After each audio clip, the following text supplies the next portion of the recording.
Breaking news చూస్తున్నారు. ముఖ్యమంత్రి Revanth Reddy chit chat నిర్వహించారు. ఫార్ములా ఈ రేసు విచారణ జరుగుతోందంటూ చెప్పుకొచ్చారు. ఆయన అరవింద్ కుమార్ గురించి అనుమతి రావాలి అంటూ చెప్పుకొచ్చారు. డిఓపిటి నుంచి అనుమతి రాగానే చర్యలు తప్పవంటున్నారు ముఖ్యమంత్రి రేవంత్ రెడ్డి. మెస్సీ ఈవెంట్ పూర్తిగా ప్రైవేటు కార్యక్రమం అంటూ చెప్పుకొచ్చారు. ఆయన తాను గెస్ట్ మాత్రమే అన్నారు ముఖ్యమంత్రి రేవంత్ రెడ్డి. ఫుట్బాల్ ఆడించాలని తన మనవడిని తీసుకువెళ్ళా అంటూ చెప్పుకొచ్చారు. అంటే ఇటు పిల్లల్లో కూడా చైతన్యం నింపేందుకు కావచ్చు, లేకపోతే వాళ్ళ అవగాహన తీసుకొచ్చేందుకు, లేకపోతే స్ఫూర్తిని నింపేందుకు తన మనవడిని తీసుకువెళ్ళాలంటూ చెప్పుకొచ్చినట్టుగా తెలుస్తుంది. ఫుట్బాల్ ఆడించాలని తన మనవడిని తీసుకువెళ్ళాలనుకుంటూ చెప్పుకొచ్చారు ముఖ్యమంత్రి రేవంత్ రెడ్డి. మేము పబ్బులు డబ్బులు చుట్టూ తిప్పలేదు అంటూ కూడా సెటైర్ లేసారు ఆయన. దానికి సంబంధించిన బ్రేకింగ్ న్యూస్ చూస్తున్నారు. కొద్దిసేపటి క్రితం ముఖ్యమంత్రి రేవంత్ రెడ్డి చిట్ చాట్ నిర్వహించారు. ముఖ్యమంత్రి రేవంత్ రెడ్డి చిట్ చాట్ కు సంబంధించిన బ్రేకింగ్ న్యూస్ చూస్తున్నారు ఆర్టీవీ స్క్రీన్ మీద. ఫార్ములా ఈ రేసు విచారణ జరుగుతోందంటున్నారు ముఖ్యమంత్రి రేవంత్ రెడ్డి. అరవింద్ కుమార్ గురించి అనుమతి రావాలంటున్నారు. ఫార్ములా ఈ రేసు విచారణకు సంబంధించి అరవింద్ కుమార్కి ఇన్వెస్టిగేషన్ కావచ్చు, లేకపోతే దానికి సంబంధించి పూర్తిగా అనుమతి రావాలి. డిఓపిటి నుంచి అనుమతి రాగానే చర్యలు తప్పవంటున్నారు ముఖ్యమంత్రి. మెస్సీ ఈవెంట్ పూర్తిగా ప్రైవేట్ కార్యక్రమం అంటూ చెప్పుకొచ్చారు. తాను గెస్ట్ మాత్రమే అన్నారు ముఖ్యమంత్రి.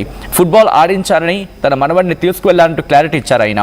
మరి ముఖ్యంగా ఇటు కుటుంబం అంతా ఆ ఫుట్బాల్లో ఉంది, ఫుట్బాల్ మ్యాచ్కి వెళ్ళింది. అంటే ఇటు ముఖ్యమంత్రి రేవంత్ రెడ్డి మనవడు, అలాగే వాళ్ళ సోదరుడి కుమారుడు, ఇలా వీళ్ళు, అలాగే ఆయన సన్నిహితులకు సంబంధించిన ఆయన సన్నిహితులుగా ఉన్నవాళ్ళు కావచ్చు, వాళ్ళ పిల్లలు అక్కడ ఉన్నారు.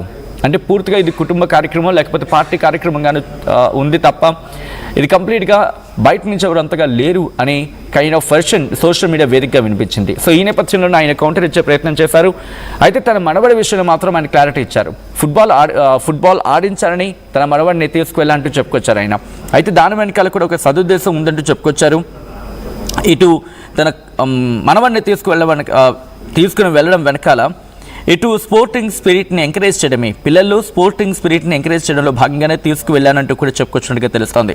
దాంతోపాటు ఇటు పబ్బులు డబ్బులు చుట్టూ తిప్పలేదు అంటూ కాస్త సెటైర్ లేశారు.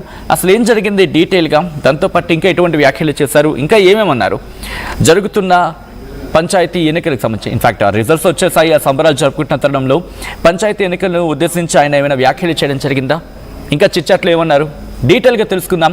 మా ప్రతినిధి మధు అప్డేట్స్ అందించేందుకు ఫోన్లో జాయిన్ అవుతున్నారు. మధు దగ్గరికి వెళ్ళే ప్రయత్నం చేస్తున్నాను. మధు, ఇంకా ఎటువంటి అంశాలను ప్రస్తావించడం జరిగింది, చిట్చాట్లు ఇంకా ఏమన్నారు ముఖ్యమంత్రి? సమావేశం నిర్వహించారు, మీడియా సమావేశం. తదనంతరం ఇమీడియట్ గా చిట్ చాట్ చేశారు. చాలా సంక్షిప్తంగా కొద్దిసేపు ఆయన కొన్ని విషయాలు మాట్లాడే ప్రయత్నం చేశారు ముఖ్యమంత్రి.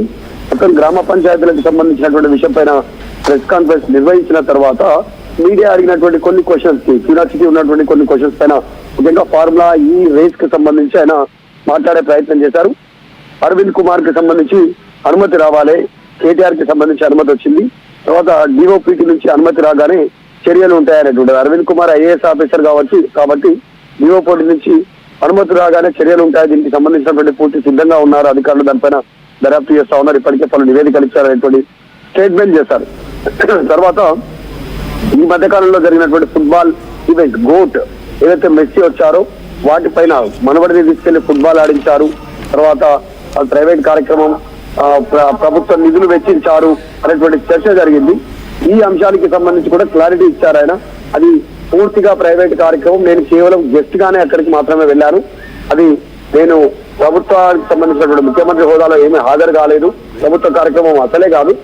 కాకపోతే సింగరేణి సంబంధించినటువంటి యాజమాన్యం దాంట్లో డబ్బులు పెట్టి అడ్వర్టైజ్మెంట్ ఇచ్చింది, వాళ్ళు ఖర్చు పెట్టుకున్నటువంటి డబ్బు ప్రభుత్వం నుంచి ఒక్క రూపాయి కూడా వెచ్చించలేనటువంటి స్టేట్మెంట్ చేశారు. తర్వాత ఫుట్బాల్ విషయంలో నా మనవడిని ఫుట్బాల్ ఆడించాలని తీసుకెళ్లాను, కానీ మేము పబ్బులని గబ్బులని ఇట్లా అట్లాంటి వాటి చుట్టూ తిప్పలేదంటూ స్టేట్మెంట్ చేశారు. ఇంకొక కీలకమైనటువంటి అభ్యర్థి కేసీఆర్ కృష్ణా జలాల పైన ప్రతిపక్ష నేతగా లేఖ రాయండి, కృష్ణా జలాల్లో ఎవరు అన్యాయం చేశారో మేము చర్చకు సిద్ధంగా ఉన్నామనేటువంటి స్టేట్మెంట్ చేశారు. సో గోదావరి కృష్ణా జలాల పైన సభలో చర్చకు సిద్ధంగా ఉన్నాం, ఉమ్మడి రాష్ట్రంలో కంటే బీఆర్ఎస్ హయాంలోనే ఎక్కువ ద్రోహం జరిగింది రాష్ట్రానికి అనేటువంటి స్టేట్మెంట్ చేశారు ముఖ్యమంత్రి. సో ఓవరాల్ గా గ్రామ పంచాయతీల్లో కాంగ్రెస్ పార్టీ పైచేయి సాధించడం అంశం పైన మాట్లాడుతూ అనేక అంశాలు మాట్లాడుతూ ఈ రకంగా చిట్ చాట్ నిర్వహించారు. చిట్ చాట్ లో ఈ కీలక అంశాలు ఆయన చెప్పే ప్రయత్నం చేశారు. సచిన్ అన్ని ఇంకొక మాట కూడా వినిపించింది, ఫుట్బాల్ మ్యాచ్కి మెస్సీ మ్యాచ్కి సంబంధించి ఇది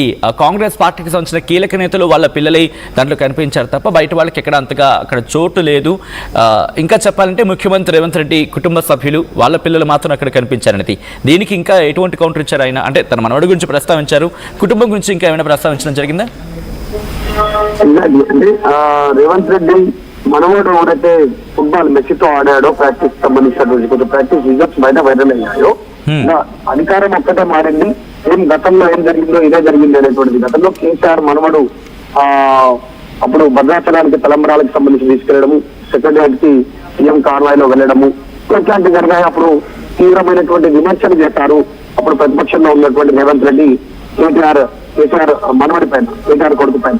ఇప్పుడు ఏం మారింది? అధికారమే మారింది. ఇక్కడికి వచ్చిన తర్వాత కూడా సేమ్ అదే రిపీట్ అవుతుంది. ఇక్కడ అప్పుడు కేసీఆర్ మనవడు, ఇక్కడ రేవంత్ రెడ్డి మనవడు, అంత తేడా ఏం లేదు అనేటువంటి విమర్శలు వచ్చాయి సోషల్ మీడియాలో. నిజంగా చాలా పెద్ద ఎత్తున విమర్శలు వచ్చాయి. కుటుంబ సభ్యుల సంబంధించినటువంటి ఈవెంట్ లాగా ఉంది అనేటువంటిది. ఎగ్జాంపుల్ గ్లోబల్ సమ్మిట్ కి సంబంధించినటువంటి విషయంలో కూడా అదే ఆరోపణలు. కుటుంబ సభ్యులంతా కూడా ఈవెంట్ లో పాల్గొనడము, అక్కడికి వెళ్ళడము, వాటికి సంబంధించి ఆరోపణల పైన ఆయన ఈ రకంగా జవాబు ఇచ్చే ప్రయత్నం చేశారు. ఫుట్బాల్ నేర్పిద్దామని, ఆడిద్దామని తీసుకెళ్లారు. క్లబ్లను మేము చిప్పలేదు అనేటువంటి స్టేట్మెంట్ చేసి ఆయన సంక్షిప్తంగా ముగించే ప్రయత్నం అయితే చేశారు. ఆయన కొంతమంది మీడియా ప్రతినిధులు అడిగినటువంటి క్వశ్చన్ కి. రైట్. మరి ఫార్ములా ఈ రేసుకి సంబంధించి విచారణ విషయంలో ఇంకా ఎటువంటి వ్యాఖ్యలు చేయడం జరిగింది? అంటే కేటీఆర్ గురించి ప్రస్తావించే సందర్భం వస్తూ ఉంటుంది ఫార్ములా ఈ రేస్ అని. కానీ సో అరెస్ట్ విషయంలో ఏమైనా చిట్చాట్లు చెప్పుకొచ్చారా? ఏమైనా మాట్లాడారా ఆయన? చాలా రోజుల నుంచి ఈ ఫార్ములా ఈ రేస్ కేసు సంబంధించినటువంటి దర్యాప్తు కొనసాగుతూనే ఉంది.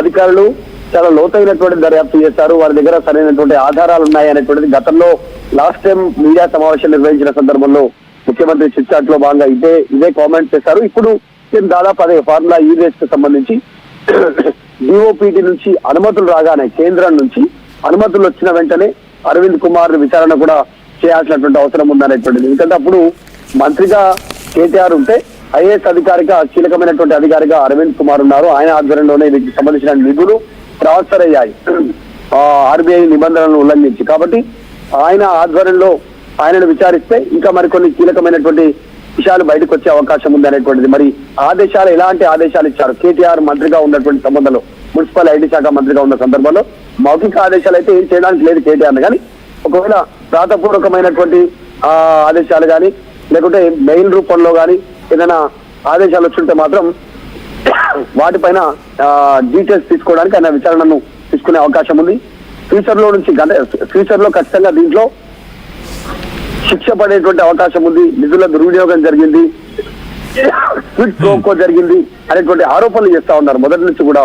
కాంగ్రెస్ అధికారంలోకి వచ్చినప్పటి నుంచి అసలు తెరపైకి తీసుకొచ్చిన మొట్టమొదటి కేసుల్లో ఈ ఫార్ములా కేసుకు సంబంధించి కేటీఆర్ ను ఇరికించే ప్రయత్నం చేస్తున్నారు బీఆర్ఎస్ చెప్తున్నప్పటికీ ఈ కేసు పైన ఎక్కువ ఫోకస్ చేసింది ప్రభుత్వం. నిజంగానే ఇప్పటికే పలుసార్లు ఏసీబీ విచారణకు హాజరయ్యారు కేటీఆర్, తర్వాత అరవింద్ కుమార్ హాజరయ్యారు. ఇప్పుడు డైరెక్ట్ గా గవర్నర్ అనుమతి కోరడం అనేటువంటిది దానికి సంబంధించి డిఓపిటి అనుమతి రాగానే చర్యలు ఉంటాయనేటువంటి స్టేట్మెంట్ చేశారు. Right Madhu, thanks for the update. మొత్తంగా అయితే మాత్రం ముఖ్యమంత్రి రేవంత్ రెడ్డి చిట్చాట్ నిర్వహించారు. చిట్చాట్కి సంబంధించిన బ్రేకింగ్ న్యూస్ చూస్తున్నారు. ముఖ్యమంత్రి రేవంత్ రెడ్డి ఈ ఫార్ములా రేసు విచారణ జరుగుతోందంటూ కూడా చెప్పుకొచ్చారు. ఆయన అరవింద్ కుమార్ గురించి అనుమతి రావాలంటున్నారు. డిఓపిటి నుంచి అనుమతి రాగానే చర్యలు ఉంటాయంటున్నారు. మెస్సీ ఈవెంట్ పూర్తిగా ప్రైవేట్ కార్యక్రమం అంటూ చెప్పుకొచ్చారు ముఖ్యమంత్రి రేవంత్ రెడ్డి. తాను గెస్ట్ను మాత్రమే అన్నారు ముఖ్యమంత్రి. ఫుట్బాల్ ఆడించాలని తన మనవడిని తీసుకువెళ్ళాలంటున్నారు. ఇటు పిల్లలు ఆ క్రీడా స్ఫూర్తిని నింపేందుకే తన మనవడిని ఇటు ఫుట్బాల్ మ్యాచ్కి తీసుకువెళ్ళాలని చెప్పి ముఖ్యమంత్రి రేవంత్ రెడ్డి చెప్పుకొచ్చారు. మేము పబ్బులు డబ్బులు చుట్టూ తిప్పలేదు అంటూ కూడా సెటిల్ వేశారు ఆయన. సో ఈ క్రమంలో ఇంకా ఎటువంటి డెవలప్మెంట్స్ ఉండబోతున్నాయి, మరి ముఖ్యంగా ఈ ఫార్ములా ఈ రేస్ కేసు విచారణ ఎలా వెళ్ళబోతోంది, ఇటు మాజీ మంత్రి కేటీఆర్ అరెస్ట్ కాబోతున్నారా, మీరేమనుకుంటున్నారు? కామెంట్ చేసే ప్రయత్నం చేయండి.